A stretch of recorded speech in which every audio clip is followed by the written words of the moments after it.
Eu vim aqui para falar sobre uma guerra. Uma guerra que começou em 2011 e que me obrigou a minha família a sair do nosso país, sem saber se um dia nós vamos voltar ou não. É a guerra da Síria, que completou 8 anos e que, dentro de um contexto de primavera árabe, que começou com conflitos contra o governo de Bashar al-Assad. O governo de al-Assad, de família al-Assad, já está no poder há mais de 40 anos. Em 2012, esses conflitos se intensificaram entre diversos grupos armados.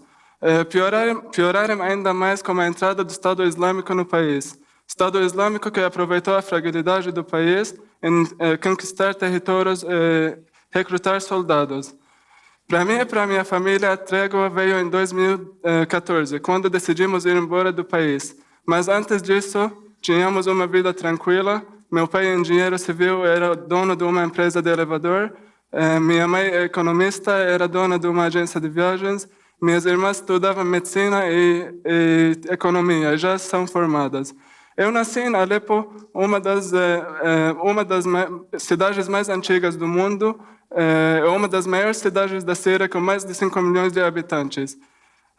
Era uma cidade super tranquila, eu podia ficar na rua com meus amigos até muito tarde, muitas horas de tarde, sem sentir medo de violência ou sem sentir medo de ser assaltado. Mas, infelizmente, essa realidade mudou em 2012, quando a população queria mais liberdade e protestava contra a ditadura, mas o exército reagiu com violência. Isso deixou as pessoas ficarem mais revoltadas ainda. Os protestos que poderiam ser resolvidos pacificamente foram espalhados pelas cidades e chegaram à minha cidade, Alepo, que ficou dividida entre dois lados, um lado que ficou com a força do exército a favor do governo e o outro lado que ficou com a população armada contra o governo. Onde eu morava no lado do governo era sempre mais afetado por causa de falta dos materiais principais para sobreviver. Nesse período eu estava prestando vestibular para conseguir entrar na faculdade de engenharia elétrica na Universidade de Alepo. E foi uns dias antes das provas de vestibular que comecei a ouvir os barulhos de bombas e tiros na minha cidade.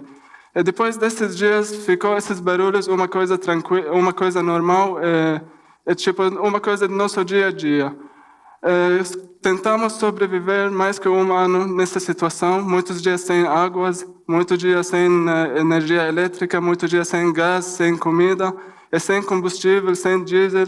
E diesel que era uma coisa muito importante para fazer aquecimento em casas, porque no inverno a temperatura chega a ser menos 5 graus lá em Alepo. E não tinha esses materiais. E por causa de falta de trabalho e falta de dinheiro, meus pais decidiram se mudar para uma outra cidade, que se chama Latakia. É a cidade onde o presidente nasceu. Era uma cidade um pouco mais tranquila, e por isso meu pai queria levar algumas coisas de trabalho dele, que ficaram sobreviver no estoque dele, para tentar vender lá nessa cidade. E minha mãe foi acompanhar ele. Eu e minhas duas irmãs ficamos em Alepo por causa dos estudos. Havia muitos momentos que nós não conseguimos contatos com ele por causa de falta de sinal, por causa de falta de internet em casa. Nós não tínhamos notícia deles, nem eles tinham notícia de nós.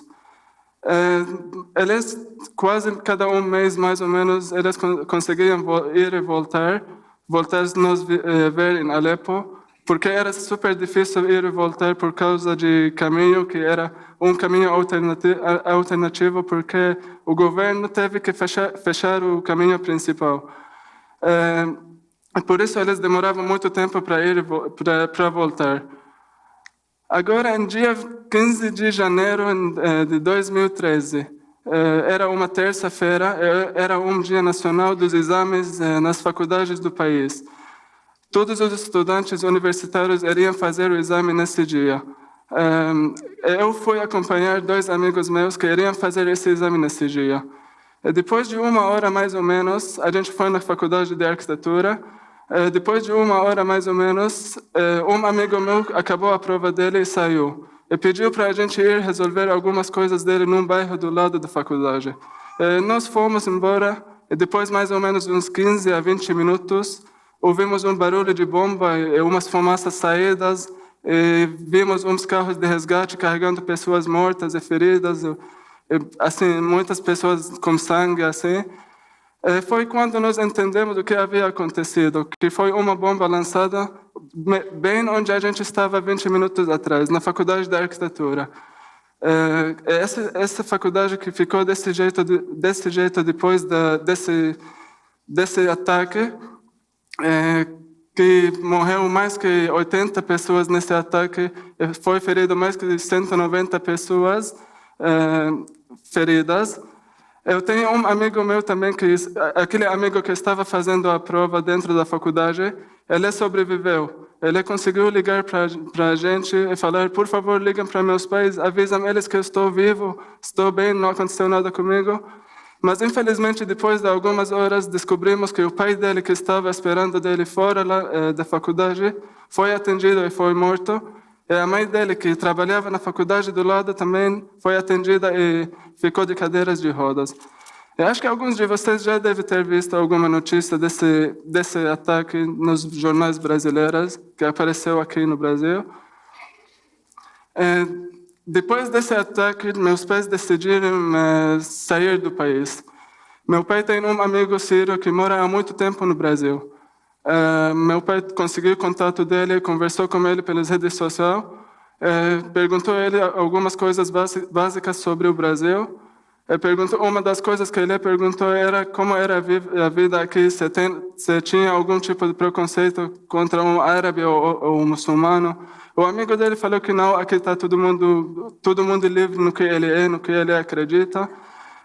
Realmente gostamos da ideia de ir para o Brasil. E chegamos no Brasil no dia 15 de abril de 2014.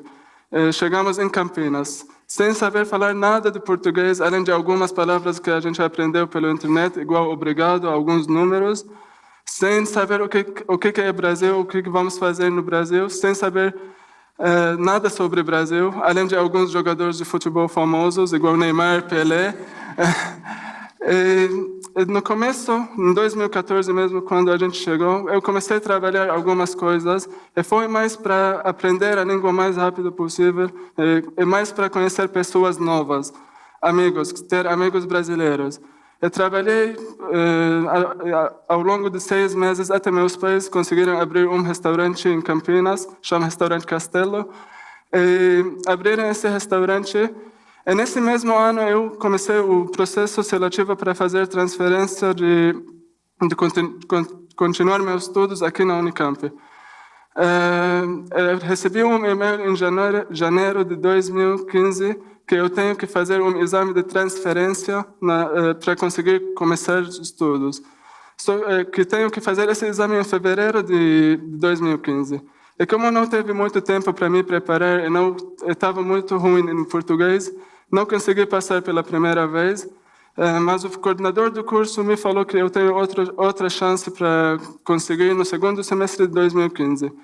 Daí eu comecei a estudar sozinho, conheci pessoas da Unicamp que são ex-alunos formados no mestrado de Física e Engenharia Química.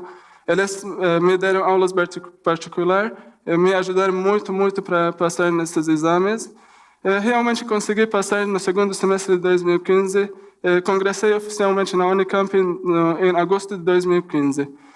Mas, na verdade, praticamente minha vida acadêmica começou em 2016, quando eu comecei a conhecer pessoas novas, comecei a fazer matérias juntos com uma turma, e comecei a sair com meus amigos, final de semana, ir para festas.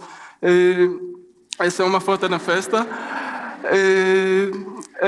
De 4 matérias que eu fiz aquele semestre com meu português ruim, consegui passar em 2 matérias. Foi muito bem, assim, fiquei muito feliz. Levou, na verdade, um tempo para que eu adaptar com a metodologia da faculdade, adaptar com como é as aulas na Unicamp, adaptar com o idioma em português. Foi melhorando cada semestre mais, até semestre passado que eu cursei 6 matérias, eu consegui passar em todas essas matérias. E agora, esse semestre... Obrigado.